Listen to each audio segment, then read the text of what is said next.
রাসূল সাল্লাল্লাহু আলাইহি ওয়াসাল্লামের লিডারশিপটা ছিল এথিক্যাল লিডারশিপ, কিন্তু এইটার অনেক বড় ক্রাইসিস আমাদের সমাজে, আমাদের নেতৃত্বের মাঝে। কি বলেন? নৈতিকতার ঘাটতি আছে না? নৈতিকতা বিবর্জিত নেতৃত্ব, এটা দিয়ে কিছুই হয় না।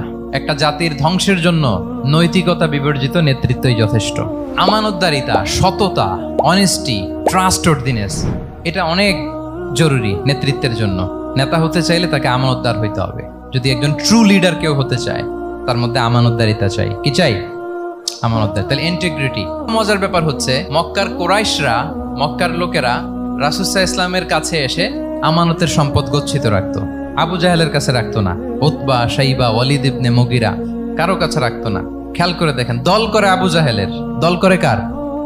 কিন্তু আমানত রাখে কার বাসায়? কি অবাক করা কাণ্ড না?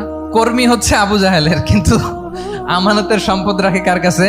মুহাম্মদ সাল্লাল্লাহু আলাইহি ওয়াসাল্লামের বাসায়। রাসূল সাল্লাল্লাহু আলাইহি ওয়াসাল্লাম যেদিন হিজরত করবেন, উনি সাইয়েদনা আলী রাদিয়াল্লাহু তাআলা আনহুকে অ্যাসাইন করে গিয়েছেন যে, আলী তুমি থাকো, তুমি কয়েকদিন পরে মদিনায় হিজরতে যাবা, আমার কাছে যত আমানতের সম্পদ আছে এগুলো তুমি আগে বিলি করে তারপরে যাবে। রাসূল সাল্লাল্লাহু আবু বকর রাদিয়াল্লাহু তাআলা আনহুকে নিয়ে চলে গেলেন। আলী রাদিয়াল্লাহু তাআলা আনহুর টানা 3 দিন লেগেছে যে ডেপোজিটগুলো রাসূল সাল্লাল্লাহু আলাইহি ওয়াসাল্লামের কাছে ছিল, আমানতের যেই জিনিসগুলো ছিল, এগুলো বন্টন করতে সাইয়েদনা আলী রাদিয়াল্লাহু তাআলা আনহু 3 দিন সময় নিয়েছেন। 3 দিন। এত পরিমাণ আমানতের সম্পদ রাসূল সাল্লাল্লাহু আলাইহি ওয়াসাল্লামের কাছে ছিল। আল্লাহু আকবার।